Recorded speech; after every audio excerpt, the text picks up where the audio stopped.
Hi, I'm Jeff Davis. For those of you listening in the U.S., you have likely seen the reports of yet more fires in California, then Oregon, and Washington, and they were followed by weeks of harmful smoke. We've had about enough of that for a while, for years to come for that matter. Fortunately, no wineries burned in either Sonoma or Napa counties, although some other structures were lost. Today you'll hear the harrowing tales of two wineries who nearly succumbed to the firestorms. Let's head out, safely, on the wine road. Tobin and I looked out the window and we saw massive lightning strikes. And Tobin immediately said, boy, I hope that doesn't start a fire. And we were down there cleaning everything, and all of a sudden it became like Apocalypse Now. You know, we still haven't brought in grapes to the facility, and I've promised all my family members that even if I make a smoke-tainted barrel, I will not break our family tradition, and I will make something. The wineries I'm featuring today are Green and Red Vineyard and Nichelini Family Winery, the oldest family-run winery in Napa. Both are located down the road from Lake Hennessey, which meant they were in the path of the recent Hennessey Fire in the Vaca mountain range. I was keeping a close eye on the maps featuring the locations of the fires that horrific week, and noticed that Green and Red and Nichelini were in the thick of it.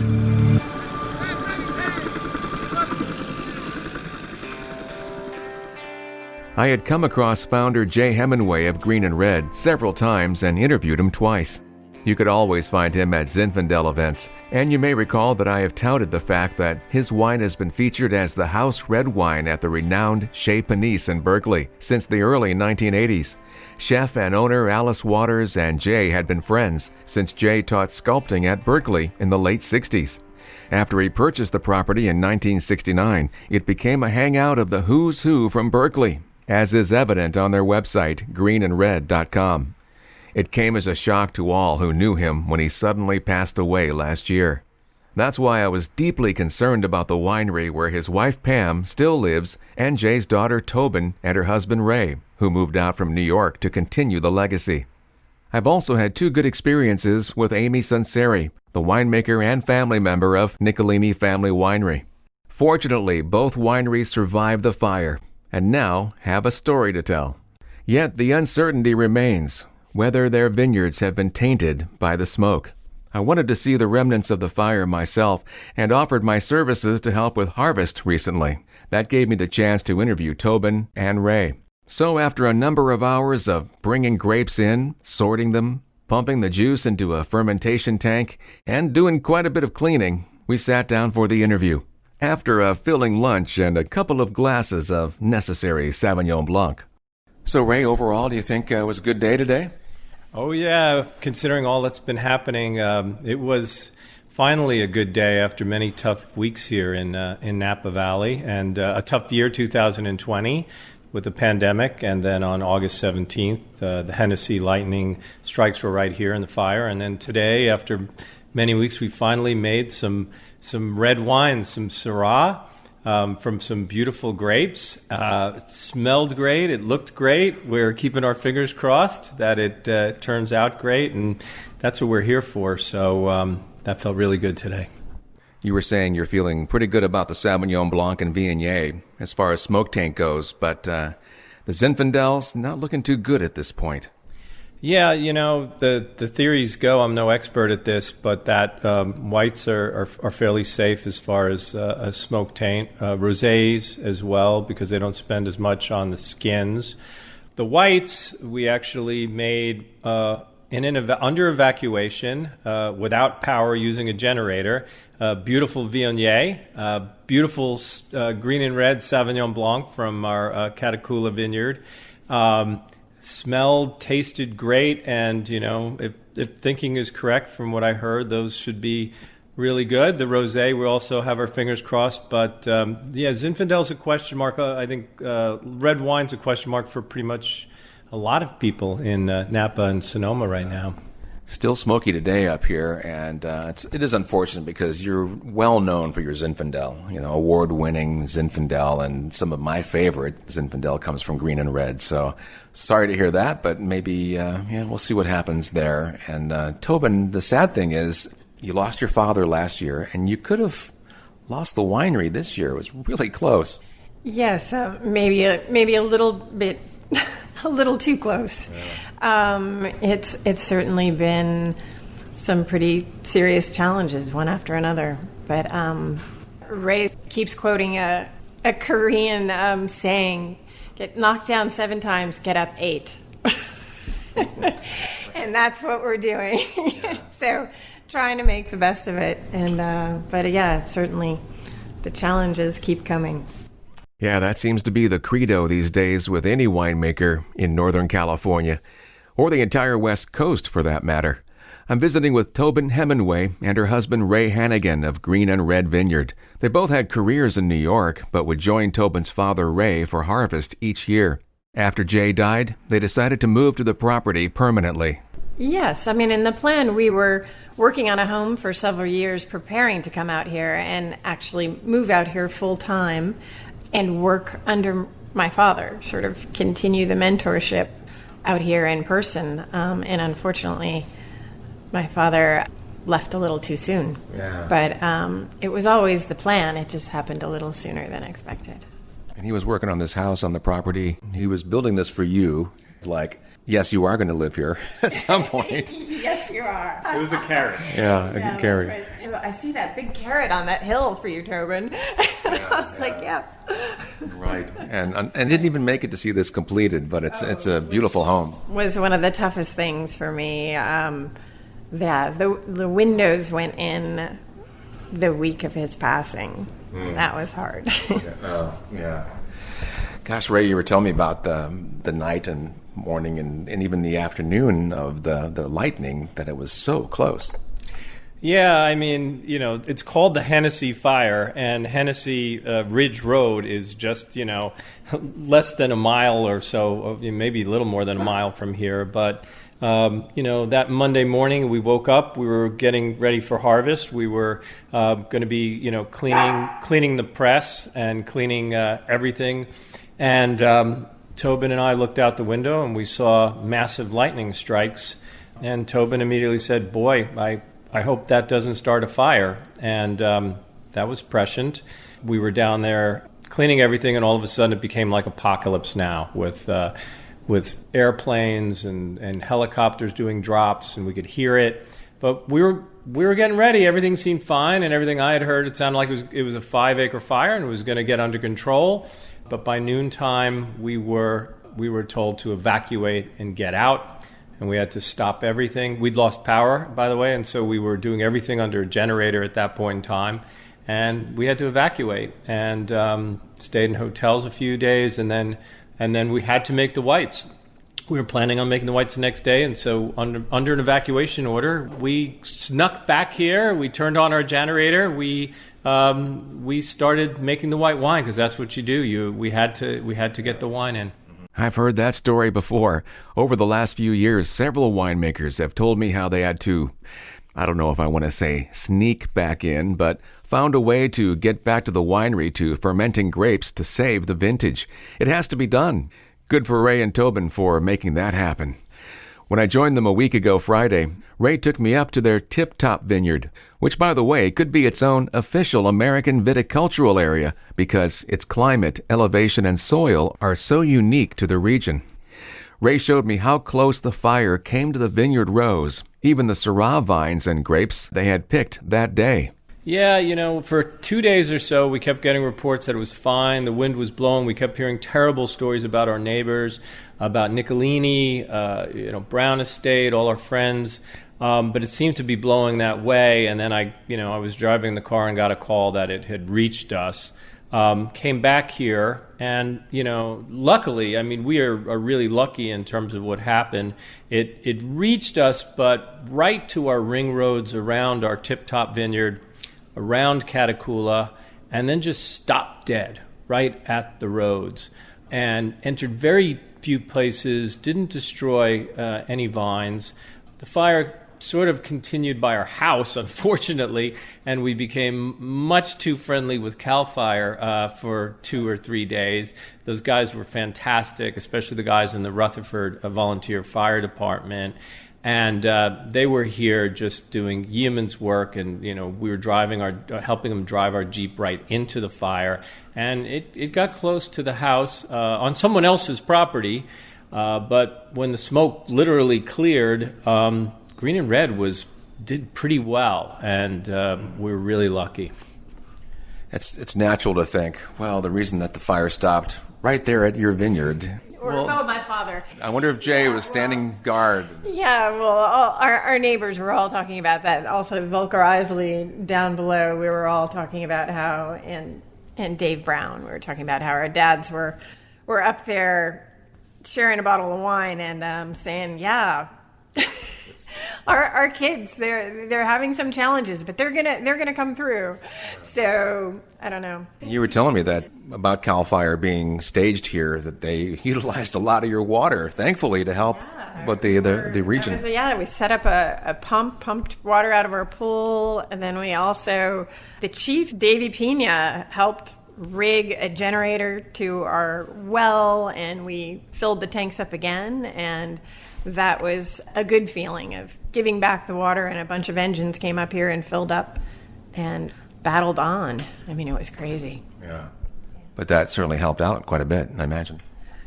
Yeah. I mean, it was definitely, everybody had a very common goal. That and 30 helicopter drops of water. At one point, Chris Molesini from Rutherford Fire Department, he's a helicopter pilot himself. He was on the ground that day, but he was calling in his friends, and they were picking up buckets of water right very close to us from over by some of the Gallo vineyards over there in Childs Valley.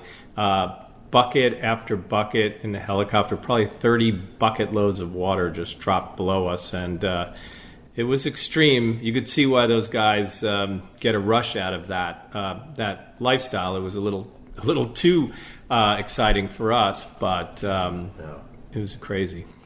You were saying that David Brown, your neighbor, who has his own winery, has been very optimistic, and I said, boy, you guys must have some sort of big party after this is all over, COVID notwithstanding. Yeah, no, we've been talking about how we definitely need to form some sort of support group for all of us. Definitely traumatized by Mother Nature these past few years, but Dave seems to have the best attitude, and he's just like, I'm going to make some wine, and I'm going to learn something. Every year there's a new opportunity to learn more about winemaking. He's incredibly inspirational. Yeah. Well, this has been going on for centuries. People battling Mother Nature to try to keep their winemaking and their vineyard growing going, and Mother Nature can throw you a curveball and get angry sometimes, just like Uno, your cute little dog. Yeah, it's true. The one mistake I kept making, we'd send out newsletters, and the pandemic, I would say that one thing that great wine is made in difficult years. If you think of 1945, and everything was heading that way. The grapes are looking just incredible. You saw them today. They still look incredible. That we were having cooling, beautiful, fog-filled mornings, and just like, we were heading towards a great year and great wine in a bad year. And Mother Nature came and threw 1,000 lightning bolts, I heard, and one of the largest fires in California history.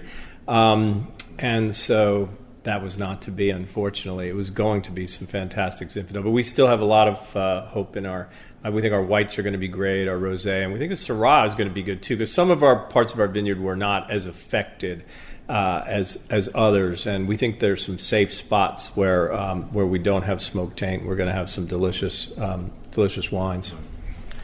Yeah, your Zinfandel clusters are just beautiful. They're so full and plump and hanging there, just waiting to be picked. And you're telling me about that kind of a catch-22 going on, because some people are thinking, maybe I can still make some wine, but you're waiting for the testing to come back from ETS, the company that does that here locally. But it takes a little while. And meanwhile, the grapes are still getting more and more ripe, so it's a tough spot to be in. Yeah, that's exactly right. And there's a waiting game now where people have insurance or don't have insurance, and they need these test results, and they have to make decisions on whether they're going to pick or not. And now ETS, it's usually they're 2 to 3 days apparently to get their full berry tests or even their wine tests, and now they're like 3 weeks out, or October 16th or something, I saw. And so how do you do that? Your wine's out there. You have to make a decision to make wine. You could make the wine, have it completely vinified, get your test back, and it turns out you have smoke taint, and you have to throw it away. So, all the articles talk about winemakers losing sleep, and I've certainly been losing sleep about that. And it's something new for me. I was in, New York City until recently when we came last year after Jay's passing, and it's been trial by fire, literally trying to learn all of this. And I could almost hear people out there listening thinking, why don't you go ahead and pick it and then just start making the wine and then make a decision at that point? Well, if you're not going to use it, the last thing you want to do is pay for the picking, because that's wasted money. Yeah, that's exactly right. It's once it's a problematic wine, you really just have to cut all expenses, and it's so sad and heartbreaking. I mean, I go up there. I drove up there with you today, Jeff, and you just look at the fruit, and it just breaks your heart. Our vineyard manager, Salvador, has spent all year growing this incredible fruit, and to think that it's not going to be turned into beautiful Zinfandel wine is just heartbreaking. I can't even think about it. When this first happened, it was just it seemed mind-boggling to me that could be something that happened. Yeah. Well, the silver lining is that the winery stands and it has survived, and that was my greatest fear. It's like, oh my gosh, after losing Jay last year, I couldn't imagine you guys having to go through that. No, we've been incredibly fortunate. I mean, some of our neighbors were not as lucky, and that's also just it's heartbreaking when you see just the amount of different levels of pain that everybody's going through. So, but yes. A challenging year, but we'll figure it out. Well, I'm looking forward to that awesome Syrah and the Viognier and the Sauvignon Blanc. Yeah, we were really lucky. Fire season's still to come, of course, so knock wood. But, we look right down on our good friends and neighbors down at Volker Isley. And, the San Francisco Chronicle had an article about how they have some of the oldest Cabernet Sauvignon vines in California. And we look down on it and we see that, that vineyard was really damaged by the fires, and we feel really bad for them, and we'd love to get together with them and have a hug and a drink one day, all our neighbors who've had issues, but that's who we're worried about right now. It was very enjoyable for me to be here and help you guys do some harvest today. I really had fun doing that, and I've always had the greatest respect for Jay, so it's nice to see the things are still moving forward, and it's been such a pleasure to get to know you two much better as well. Thanks. It was great. It was great having you. You did a great job, but I think you're going to sleep well tonight after that. Thank you, Jeff. Yes, it's been fun getting to know you as well, and it's always nice to hear about how my father touched so many. Tobin got a little choked up there at the end. It was touching. Thank goodness they survived. Green and Red is a highly regarded winery and respected by many. Wine and Spirits magazine is one entity, as they've awarded Green and Red as a top 100 winery of the world in 2017 and 2015. It's too bad they may lose their Zinfandel. It is some of the best. As a matter of fact, in the current issue of Wine and Spirits magazine, Green and Red's 2017 Chiles Valley Vineyard Zinfandel received a 91 score and voted a Best Buy. Their 2016 Tip Top Vineyard Petite Syrah received a 93 score and a Best Buy. And Best Buys because they're only $27 and $30 a bottle. That's an incredible value. Visit their website and help them out by purchasing some of their exceptional wine at greenandred.com. Coming up, I'll talk with the Nichelinis, who almost lost their historic winery. Our travels on the wine road continue next.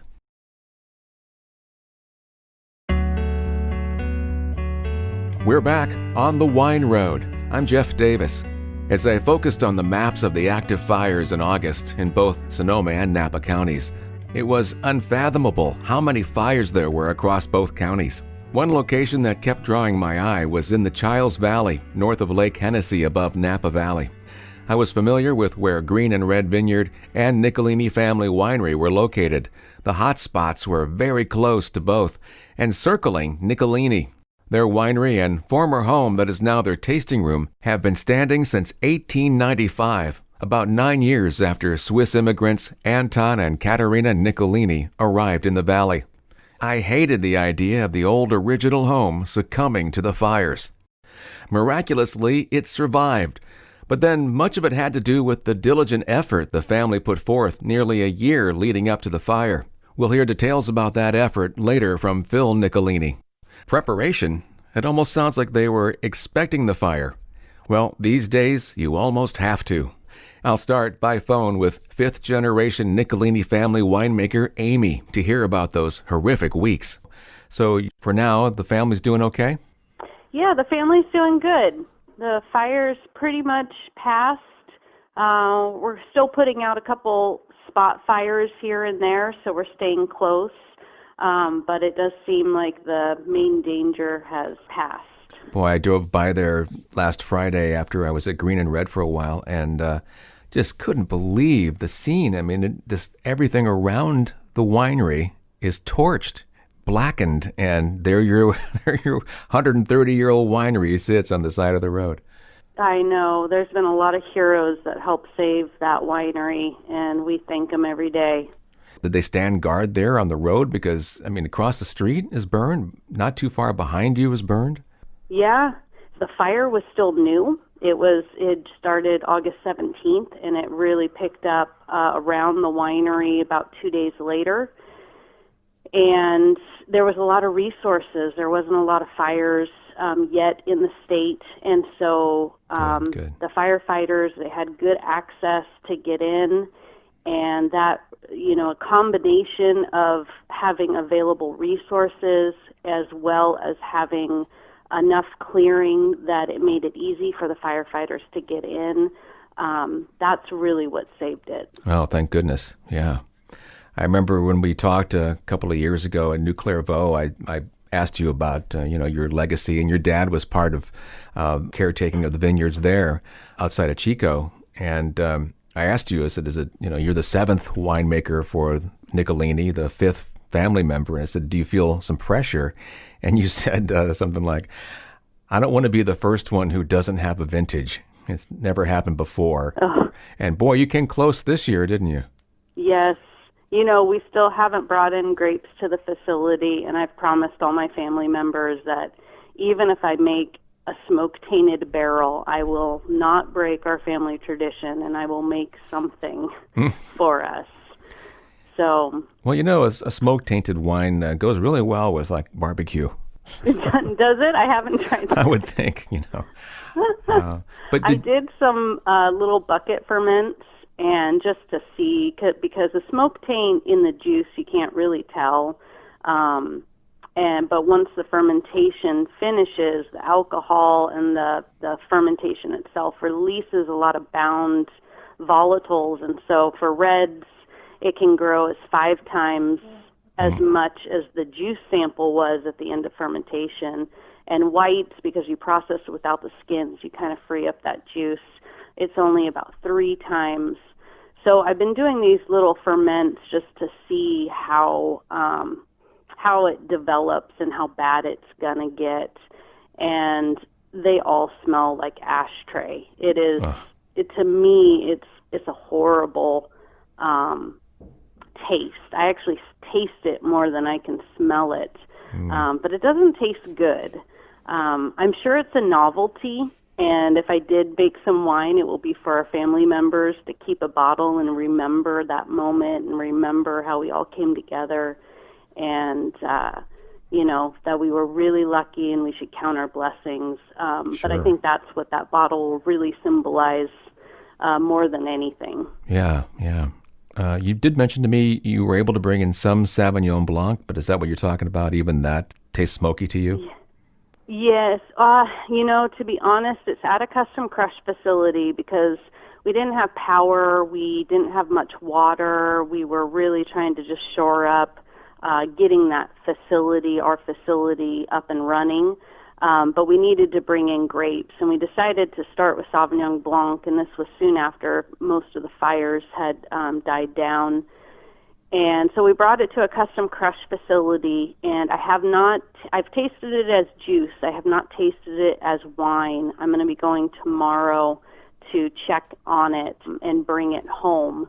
I've asked the winemakers there to taste it. They say they can't detect anything, which is a really good sign. Good. We do know it had smoke taint as juice because we took in samples and a lab verified that there should be some smoke taint in there. But like I said, it's a matter of degree at this point. Is it perceivable? How much is it there? And how much does it distract from the really good fruit that Right. was there before the fires? Amy Sunseri of the Nichelini family winery. Shortly after my wife and I moved here, we took a trip up to Anderson Valley, and a tasting room poured us their 2008 vintage, which had been tainted by smoke, and you could taste it. But they were selling it to some people who found it interesting. I asked Amy if her wine turns out to be tainted to an undesirable level, can she find some other Sauv Blanc to blend into their juice to diminish the smoky flavor? We could, but in our area, it wouldn't be.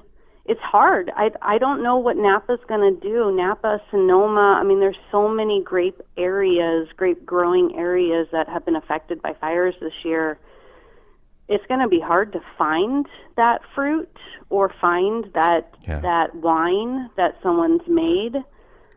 We've always grown and made our own wine, so it's a little different direction for us. Sure. But if need be, we're open to that idea. We're talking about that.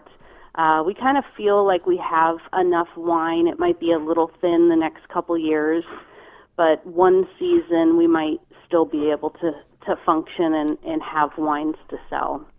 Oh, good. Yes, and we want to mention to the public that you would love their support in purchasing some of the fantastic, historic Nichelini wine.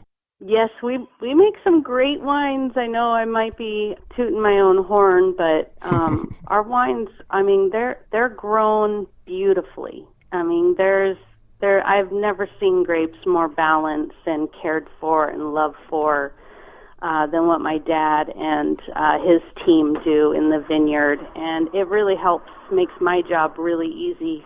I'm a very simple winemaker. I just keep things simple, a little bit of yeast, maybe some acid, some nutrients, and just let the vineyard kind of speak for itself, and we just have some really stellar wines. Yeah. She's doing well for both Nichelini and New Clairvaux Vineyard in Vina, California, up near Chico, that is run by Trappist Cistercian monks. Maybe you heard my interview with Amy about that most unusual winery that her dad had a hand in building. It's worth a visit if you haven't seen it. Amy was also chosen Women Winemaker of the Year for the 2017 International Women's Wine Competition. She's humble, but she's doing a great job. Thanks to Amy for speaking with me. Now let's jump over to her father, who had to call me from St. Helena. There's still no power at the Nichelini Winery and Home, so he had to drive from Chiles Valley into Napa Valley to give me a ring. Phil, Amy said in so many words you were doing your best to stand guard to protect your properties from the Hennessey Fire. I was, and then I have my own ranch, which is adjacent to the Nichelini family estate. Oh. And that is where I grow all the grapes and do all the farming. And that also has been in my family for many years. It was owned by my grandfather, and I'm still farming it today. So I was responsible for, protecting both properties, and I was run pretty thin, but I had help from my cousins. Uh-huh. I see that the home is still standing, thankfully. How did your property hold up and the vineyards? Very good. I wanted to explain to you the full story, which is really the heart of how come we're still standing with so little damage. And here's that story of how a thorough plan of preparation and a bit of ingenuity helped save their property. After the 2017 fires at Mount Atlas, the insurance companies started rejecting the continuation evaluation of policies, and they designated our area as a red zone. And there were special insurances available, and we were canceled last year. And one of the criteria was to fire safe the property. And so I made a mission to develop a fire plan that basically removed all the hazardous fuels within a 200-foot radius of our structures so that we could get fire insurance and be able to fight fire in the event of a firestorm. I didn't know it would really work. It was based on the protocol of CAL FIRE, which has a specific protocol of 100-foot radius, and a protocol for the CAL FAIR plan, which extends it another 200 feet. So a combination of those two policies, we set out and did a fire fuel reduction clearing of our property. And it took us from October of last year until the end of July to get the property just fire cleared and the fuel removed. Jeez. That was just 2 weeks before the lightning strikes, which was followed by the firestorm. Remarkable timing. A breeze started about 11:30. Firestorm started from the winds and just jumped all the fire lines and headed down Sage Canyon. And because our property was visually well prepared for the fires, CAL FIRE set up engines at our property. And when the fires came through, they ran all the way to our 200-foot radius line, and then the fires kind of evaporated because there was no fuel. You know, you take out fuel or you take out oxygen, you reduce the fire hazards, and it was enough where we could create a protective line with CAL FIRE's fire trucks, and we were able to save most all of our outbuildings, and we saved our winery, our tasting room, our processing area, our barrel rooms. All that was well protected due to the efforts of CAL FIRE and our efforts to reduce the fuel. It would have just been horrific had you lost the Nichelini home, and the winery would have survived probably because it's in the hillside. But yeah. I couldn't imagine how you would feel if you lost the home. It was really, I say it was miraculous that we were able to set the stage where we even had a chance to save the property. If you go there, have you been there by any chance?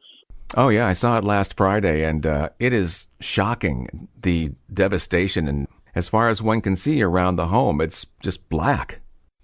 It's like the fire came through and just wrapped around our building. It looks like a moonscape.